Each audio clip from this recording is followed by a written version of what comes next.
Hi, Recap Blitz. Today I'll be explaining the 2021 comedy horror film, Some Like It Rare. Spoilers ahead. Watch out and enjoy. The movie opens in a modest butcher shop owned by Vincent and Sophie, who struggle daily to keep the business afloat. Vincent is seen giving extra attention to a loyal customer, carefully handling a piece of meat, while Sophie watches with a mix of envy and longing, wishing he would show her the same tenderness. Once the customer exits, Sophie, in a weary voice, confides her unhappiness to Vincent, lamenting how suffocating her life feels. Their financial troubles loom large over them. The shop teeters on the brink of bankruptcy. As if their situation couldn't get worse, chaos erupts when a group of masked vegan activists storms the shop. The protesters deface the premises, chanting against their trade. Enraged, Vincent chases after them and manages to capture one of the activists. Pulling off the mask, he reveals a blonde, rebellious young man. But before Vincent can confront him further, the other activists intervene, rescuing their accomplice and fleeing. Left amidst wreckage, Vincent and Sophie feel more defeated than ever. In search of respite from their miseries, the couple visits their friends Stephanie and Mark, who are thriving in the same industry. Unlike Vincent and Sophie, they revel in wealth and success, boasting about their plans to expand their butcher shop empire. During the visit, Mark gifts Vincent an expensive hunting rifle despite Vincent's protest that he doesn't have a license for it. Mark brushes this off casually, suggesting he could afford an even more lavish replacement. Back home in their modest surroundings, Sophie can't suppress her bitterness. She fixates on the contrast between their life and that of Stephanie and Mark's luxurious vacations, a house with a pool, financial security.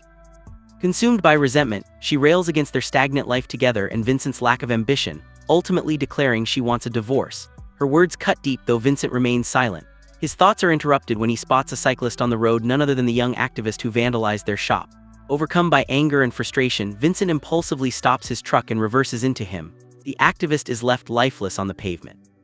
To Vincent's shock, Sophie remains calm and suggests they dispose of the body with surgical precision, drawing inspiration from a notorious local serial killer.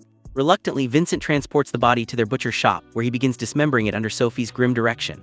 While performing the gruesome task, an ear falls to the ground and is snatched up by their dog, who eagerly devours it. Observing the dog's reaction, an unsettling idea forms in Vincent's mind. The following morning, still drained from the previous night's events, Vincent searches for a missing ham in their inventory. Sophie casually informs him it's already been sliced and some pieces have been sold to a customer. Just as she finishes speaking, the customer returns to purchase more of what they describe as the most delicious ham they've ever tasted. Caught off guard but quick on his feet, Vincent fabricates a story about sourcing the ham from an exclusive supplier in Iran. Suspicious yet curious, Sophie tries a piece herself and is stunned by its extraordinary flavor. She presses Vincent on its origin until he eventually admits the horrifying truth. The ham originates from the activist they ran over. Initially, the plan was to chop up the body and discreetly dispose of it over time by mixing it with expired meat to hide the crime. Sophie expresses no horror and instead praises the meat, urging Vincent to give it a try.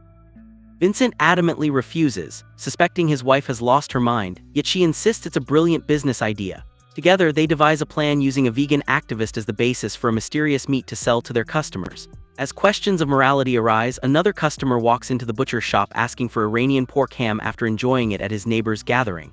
Without hesitation, they seize the sale opportunity. Soon, buyers flood in, eager to taste this enigmatic delicacy, fueling the shop's meteoric rise to success. Among them, even a police officer waits in line, asking specifically for ribs from the purported Iranian pig. That evening, Vincent hesitantly tries the last remaining piece of meat from the vegan activist. To his amazement and dread, he realizes everyone was right. The flavor is extraordinary and unparalleled. Sophie watches his reaction with delight and begins fantasizing about creating a farm full of vegans to sustain their budding enterprise and secure their fortune. Recognizing the impossibility of such an idea, she proposes they actively hunt vegans instead, potentially salvaging their business. Her suggestion leaves Vincent deep in thought. The following day, their daughter Kh visits them with her new boyfriend Lucas, who casually reveals he is vegan. During lunch, he mentions hearing about the vegan gang's aggressive attack on the shop, but explains that he opposes such radical methods. His veganism is purely based on personal values without any militant intent. Out of respect for Lucas, Kh has temporarily stopped eating meat too, ultimately ruining the family meal. Later on, Vincent and Sophie resolve to begin their vegan hunting mission that night. Armed with a sharp machete, they set out for a local vegan restaurant to scout potential targets. Their eyes land on the restaurant owner, a plump vegan who appears to be an ideal victim. They follow him discreetly through dark streets with Vincent ready to strike while Sophie retrieves the car for a swift getaway. Yet just as Vincent raises the machete, he hesitates and flees back to the car without harming the man. Sophie chastises him for his reluctance, suggesting he needs a methodical approach akin to serial killers featured in documentaries. She formulates a plan for them to pose as vegan activists to lure in unsuspecting victims. In pursuit of her idea, they connect with a skinny vegan named Joshua and arrange a secluded meeting under false pretenses. However, Joshua arrives accompanied by two others, a passionate young woman and a long-haired man. The woman mentions having access to an industrial-grade butcher shop that belongs to Vincent's boastful friend Mark. Recognizing an opportunity, Vincent and Sophie decide to join the group under the guise of sabotage. The vegans hand out animal masks for the mission as they climb into a van together. During the drive, the long-haired man questions Vincent's identity, feeling he might have seen him before. Nervously, Vincent denies knowing him, claiming he's simply a florist. The man then recounts his dark past working in a pig slaughterhouse and explains his grim resolution to kill as many butchers as the pigs he had once slaughtered. Horrified and perspiring, Vincent senses danger yet goes through with their plan. Disguised in masks and costumes, they infiltrate Mark's butcher shop under cover of night. Chaos ensues as they vandalize the premises, scrawling pro-vegan messages and leaving behind destruction in their wake. Vincent seizes the opportunity to confront his arrogant friend directly. Later, he and Sophie have an argument at a restaurant. Vincent declares he no longer wishes to hunt vegans, prompting Sophie to call him a coward. Angrily, he storms out, leaving her alone at the table. Seizing the attention of an attractive waiter who begins flirting with her, Sophie discovers he is vegan. Seeing her chance, she persuades him to take her home, where she passionately kisses him but bites his tongue hard. Apologizing, she invites him into the house under the pretense of tending to his wound, all while informing Vincent that she has lured a perfect pig for their needs, fueling her husband's jealousy. On learning the waiter's intentions, Vincent is overwhelmed by rage and brutally kills the man. Together, the couple dismembers his body and processes the meat, rediscovering a twisted connection through this grim act. The next day, they receive a call from Stephanie and Mark, who suspect their butcher shop's recent troubles stem from vegan sabotage. Meanwhile, Vincent and Sophie continue selling their infamous vegan meat, drawing endless customers. Struggling to meet demand, they capture another target, a plump man from a vegan restaurant, and refine their tactics by masquerading as activists to avoid suspicion. This leads to an intense, addictive cycle of hunting and killing that propels their business to unprecedented success. Their profits soar, customer base widens, and even prices for genuine meat rise in response to increasing demand. One evening, they set their sights on a vegan named Winnie, meeting him under the guise of activism. However, as Vincent lunges with his machete, Winnie detects the imminent attack and flees into a nearby forest. The couple pursues him relentlessly, but during his frantic escape, Winnie suffers a heart attack and dies on the spot. The following day, Vincent and Sophie host a lunch at Stephanie and Mark's house, serving them another helping of their special Iranian pork. As they eat and heap praises on the flavor, Mark discovers something hard in his food, a pacemaker. Stephanie immediately recognizes its origin due to her experience as a nurse and links it to Winnie, who suffered from heart issues. Caught off guard, Vincent attempts to explain it away as an error by their supplier, but Stephanie and Mark remain unconvinced. Tensions boil over into a physical confrontation. In a fit of rage, Vincent bites off part of Mark's ear but spits it out in disgust at its taste. The fight dissolves their friendship completely. The once reluctant Vincent spirals further into madness and obsession. He now mimics predatory techniques inspired by wildlife documentaries. Disguised as vegans, Vincent and Sophie attend a vegan planet fair to scout potential victims. Unexpectedly, they run into their daughter K.H. and her boyfriend Lucas. Lucas, furious at seeing them there given their butchery businesses, accuses them of hypocrisy. A disappointed long-haired man overhears the heated exchange and realizes the couple has been deceptive. Before leaving the fair empty-handed, they manage to capture an unsuspecting vegan woman for processing later at their shop. That evening, as Vincent prepares the new victim, an officer who previously visited stops by again. The officer mentions ongoing investigations into local vegan disappearances, but reassures them no leads have surfaced yet. Expressing an unusual craving for another serving of Iranian pork, he makes Vincent nervous.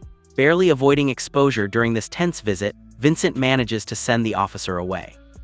Later that night, disturbed by the risks mounting around them, Vincent tells Sophie he wants to stop the hunts. He believes they've accomplished enough to restore their butcher shop's prosperity.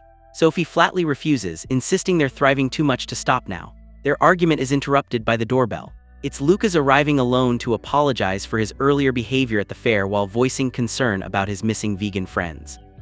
Eyeing Lucas with wicked intent, Sophie suggests to Vincent that he may just be their next perfect target. This time, Vincent resists the manipulation and forces the boy out of the house before any harm can occur. The next day, the butcher shop bustles with customers demanding the flavorful Iranian pork once again. However, Vincent stands firm, declaring that it's over for good.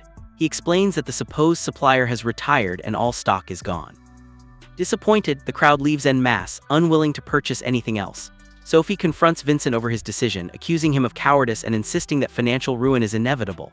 Feeling unappreciated despite everything he's done to save their marriage, Vincent storms off. Meanwhile, Sophie is left alone at the shop when the vegans suddenly burst in.